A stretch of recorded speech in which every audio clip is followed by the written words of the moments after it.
Muy buenos días. En este video vamos a hablar de la comunicación interauricular, también denominada CIA. Como observamos, antes de empezar a hablar sobre esta patología, es importante recordar unos conocimientos previos para poder hablar de la misma. Entonces, vamos a comenzar hablando del campo cardiogénico primario.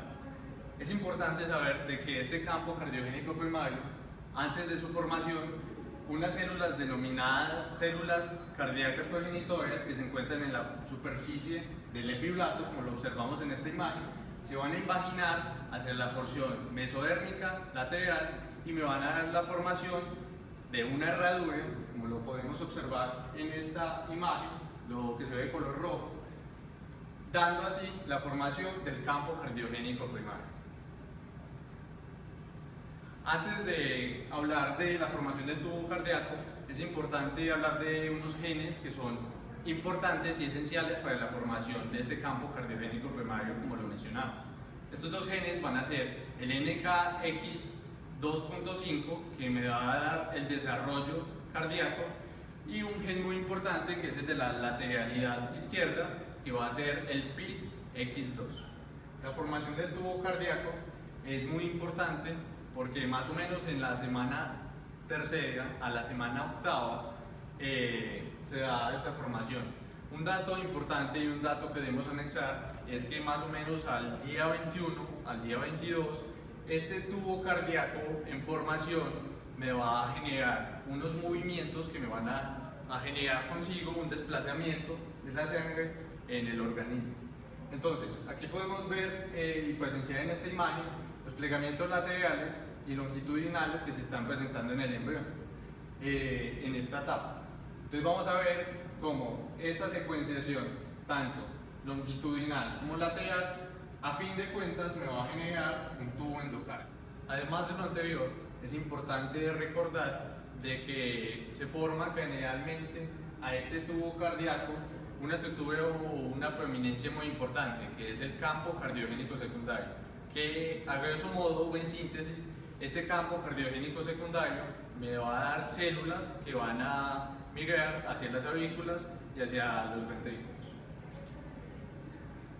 Cuando vamos a hablar de la formación de la masa cardíaca, es importante mencionar de que el tubo cardíaco como tal va a presentar unas dilataciones. Estas dilataciones van a formar en un futuro unas estructuras muy importantes para la formación del corazón. Entonces vamos a ver de que la estructura más craneal de color blanco en esta imagen nos va a formar el seno aórtico. Si seguimos bajando en una posición más caudal, la siguiente nos va a formar el bulbo ventricular, que el bulbo ventricular se van a formar tres estructuras muy importantes. Estas tres estructuras importantes va a ser el infundíbulo, el ventrículo derecho y además de esto también el cono arterioso o arterial. En una posición más caudal se va a formar el ventrículo izquierdo, más caudal se va a formar la aurícula común, y si llegamos a la porción en esta imagen que se ve roja, vamos a tener el seno venoso. Entonces, ¿cómo se da esta formación de la masa cardíaca? Se da mediante unos movimientos o rotaciones que el tubo cardíaco va a presentar en un momento de la etapa embrionaria, más o menos en el día 28. Entonces, como observamos, la porción más craneal de este tubo cardíaco va a generar una rotación hacia adelante y hacia la derecha. Y la porción más caudal del mismo tubo cardíaco me va a generar una rotación hacia posterior y hacia la izquierda. Retomando la secuencia, en este momento vamos a hablar del desarrollo del seno venoso. Por tanto, podemos seguir la secuencia en la imagen.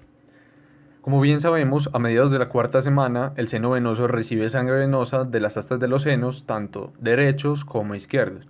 Es decir, cada uno de estos me va a recibir sangre venosa de una vena vitelina, de una vena umbilical, de una vena cardinal común y también de una vena cardinal anterior. Es importante mencionar que ambos senos se van a fusionar y me van a dar la formación de una estructura que se denomina seno venoso transverso. Es importante mencionar que en un principio esta comunicación entre el seno y la aurícula es amplia, pero pronto a la entrada del seno se desplaza hacia la derecha.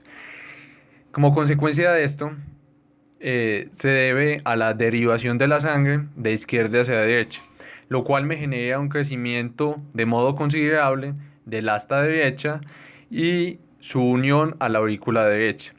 Si vamos a hablar del asta izquierda, en un futuro este me va a formar una estructura muy importante que va a denominarse seno coronario.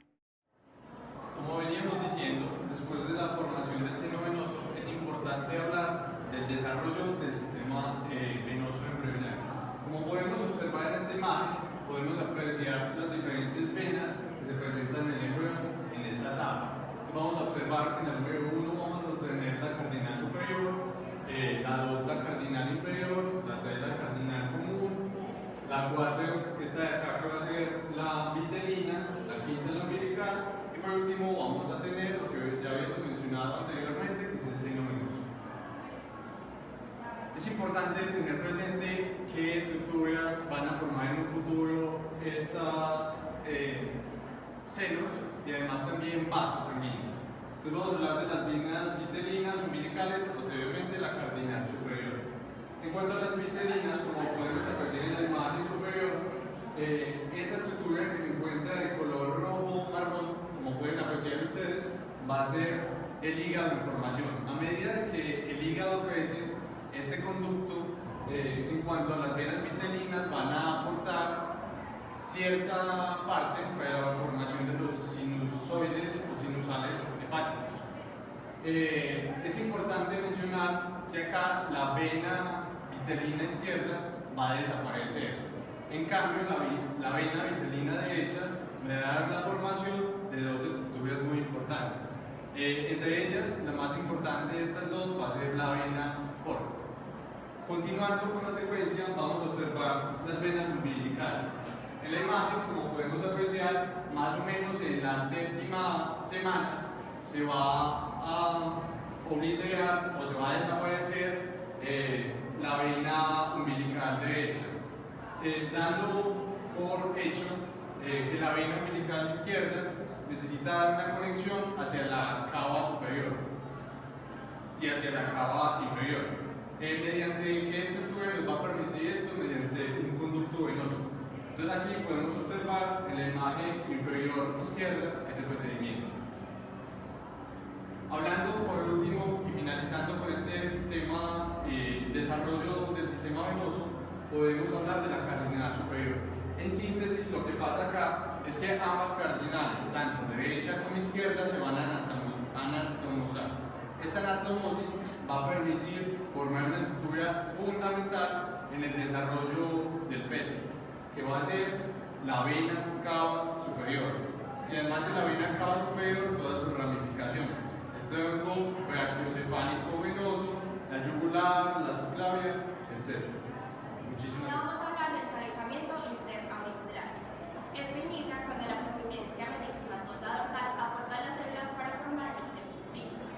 Va a empezar desde el techo de la aurícula común y va a descender en forma de hoz hasta llegar sus puntas a las almohadillas. Esto es el espacio que queda entre las almohadillas para formar el ostium primo. Posterior a esto se va a dar una muerte celular en la parte superior del septum primo, que al fusionarse esas pequeñas muertes celulares van a formar el ostium secundum. Luego de esto se va a incorporar el seno venoso a la aurícula derecha, entonces va a aumentar su espacio, por lo que se va a formar un nuevo tabique que es el septum secundum. El tabique secundario entonces va a descender en forma de hoz hasta pegarse en el tabique espurio. La porción libre del tabique secundario va a tapar el ostium secundum, por lo que el septum primo presentará una apoptosis en la parte superior. Por lo tanto, se convertirá en la válvula del agujero oval. Este es el espacio que quedará en la porción del septum secundum que no alcanza a bajar del todo y la porción restante del septum primo. La funcionalidad de este agujero oval es que va a pasar la sangre desde la aurícula derecha a la aurícula izquierda, ya que la circulación menor no tiene gran funcionalidad porque la sangre oxigenada la aporta la madre. Ahora vamos a hablar del tabicamiento del canal auriculoventricular. Al inicio de la cuarta semana, las aurículas están en contacto libremente con los ventrículos, como lo muestra la primera imagen, formando un anillo. Los cojinetes endocárdicos, que son derivados de la gelatina cardíaca que es invadida por células de la cresta neural, van a formar el tabique. Empezarán a aparecer engrosamientos en la parte anterior, posterior y dos laterales. Las almohadillas anterior y posterior se van a proyectar más adentro de la luz y se fusionarán. El resultado es una división completa del conducto en orificios ventriculares derecho e izquierdo. Esto se da al final de la cuarta semana. Bueno, ahora les vamos a hablar de la patología que nos tocó, que son las comunicaciones interauriculares. Dentro de ellas se destacan 4 que son las más importantes con relevancia clínica. Estas son defecto ostium secundum, defecto del cojinete endocárdico con ostium primum, defecto del seno venoso y aurícula común. Entonces, el más frecuente de estos es el que deja un agujero oval permeable. De este es el que les vamos a hablar a continuación, cuáles son las características que este tiene, y les vamos a hablar un poco de cada una de estas, pero les vamos a hablar enfocados en la más frecuente, que es la del agujero oval permeable. Bueno, como ya habíamos dicho, la comunicación interauricular más común es el agujero oval permeable o persistente o defecto del ostium secundum. Este se da cuando al nacer no hay una adhesión entre la válvula y el septum secundum, entonces queda un agujero permeable. Lo que pasa es, en el bebé no hay complicaciones si esta malformación no se acompaña de, por ejemplo, una estenosis pulmonar o una atresia pulmonar. Si se acompaña de alguna de estas, entonces habrá una cianosis porque la sangre estará pasando de la aurícula derecha a la aurícula izquierda, alterando así el balance del oxígeno, de la oxigenación de la sangre. Entonces los tejidos periféricos no recibirán el suficiente oxígeno para funcionar bien. En esta imagen radioscópica podemos ver cómo el agujero oval ha sido cerrado por un dispositivo, probablemente en un caso de hipertensión pulmonar desarrollada después de la cuarta década de vida.